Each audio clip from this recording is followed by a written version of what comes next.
Hello friends, வணக்கம். சௌச்சௌ கூட்டு செய்ய போகிறேன். எப்படி செய்யணும்னு பார்க்கலாம் வாங்க. ஒரு பெரிய சௌச்சௌ எடுத்திருக்கேன்.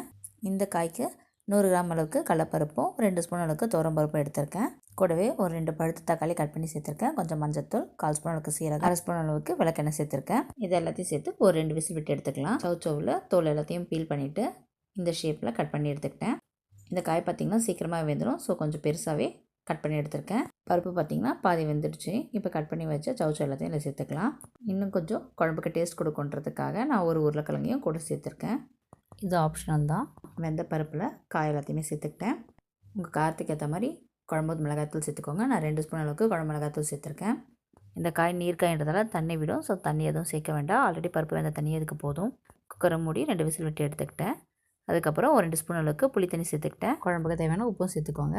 புளி தண்ணி சேர்த்து நல்லா கொதிச்ச பிறகு தாளிக்க வேண்டியது தான். எண்ணெய், வடகம், கறிவேப்பிலை, காஞ்ச மிளகாய் போட்டு தாளிச்சாச்சு.